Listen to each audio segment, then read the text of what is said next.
Do you think Bitcoin has to stay number one in market cap in crypto? Or if, let's say, Ethereum were to pass it, or, God forbid, Cardano or XRP or something like that, do you think that would shake confidence in Bitcoin? Or do you think Bitcoin is firmly cemented in kind of its niche, that it doesn't actually matter if more market cap flows into another project?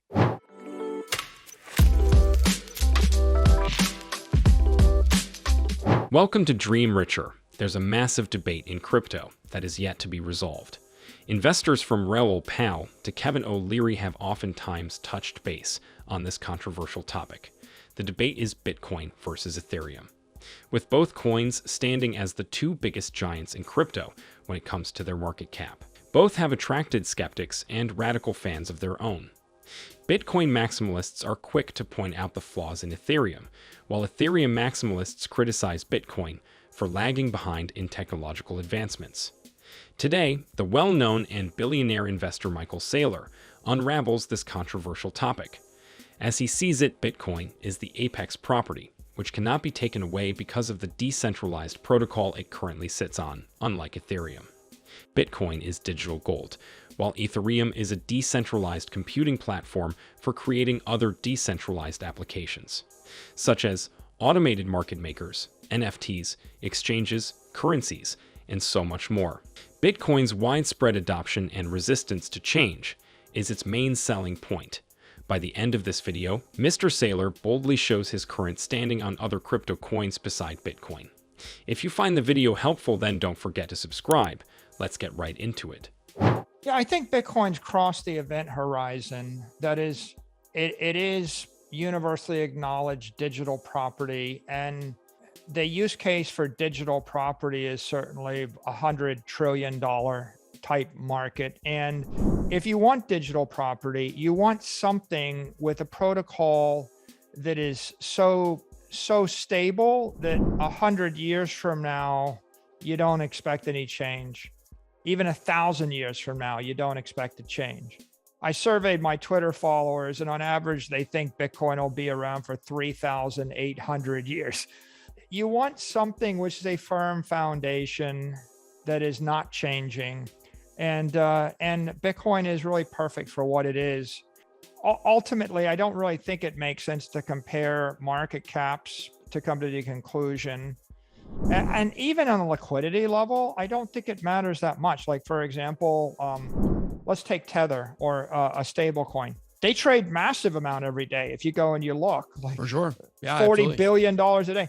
Okay, does that mean that Tether is going to replace Bitcoin? No. I think that the best way to think about this is there are different use cases.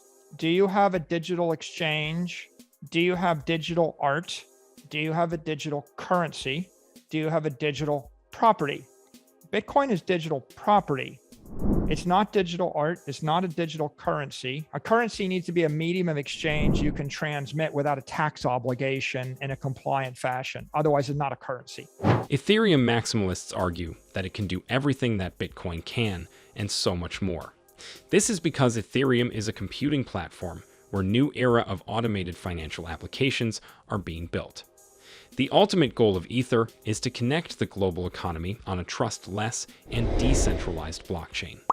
However, researching the debate between Bitcoin versus Ethereum, it leads us to a deeper discussion altogether of what blockchain technology can do to improve every aspect of our lives.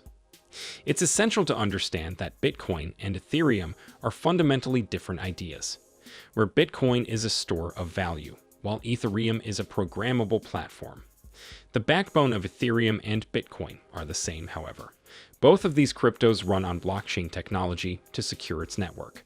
No longer do we have to rely on giving others our precious data to make transactions. Blockchain gives us the power to create a mutable way to do business. If what you want is something that'll last hundreds of years, that's not going to change, then you want a Bitcoin because you value it. The fact that anything else launches and has a large or small market cap or even a large or small liquidity, it's not going to change your desire any more than I own 10,000 acres and you own a cruise ship. And am I going to trade my 10,000 acres for a cruise ship? But there's different things, Yeah. right? ultimately the fundamental point to be made with Bitcoin, especially as it pertains to MicroStrategy, is I look at it and I'm like, well, what would I trade it for that I want more in 100 years?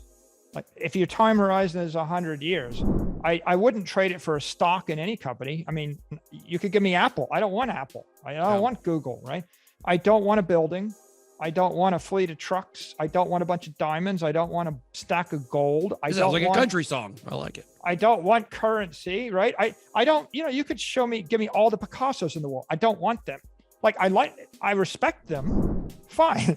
I'm not going to disrespect someone else that wants to hold Picassos. It's not what I want. What I want is a non-sovereign synthetic asset, which is a commodity that I can move anywhere in the world, that is 1/21 millionth of all the energy in the network. The other cryptos, they're competing with platforms and exchanges and banks, and and there are better ways to do things that have been done inefficiently, right? And they all they've got a different vision, a different mission, a different set of competitors, a different set of risks. Out of all the other cryptos that are out there, you did mention like there's some metaverse stuff that you think is probably pretty interesting. Is there one coin out there that just like it interests you at all outside of Bitcoin? Not for investment, but just Bitcoin is my first and only love. That's it. You heard Michael Saylor. No other cryptos interest him. Bitcoin is his Valentine. It's clear from Michael Saylor's explanation that Bitcoin is the one true safe haven for investors right now. Despite the large volatility we are currently seeing with Bitcoin, it's just something investors should get used to. One of the biggest similarities between Bitcoin and Ethereum is their network adoption. These networks have much more users than any other cryptocurrencies, making them the two most valuable cryptocurrencies by market capitalization.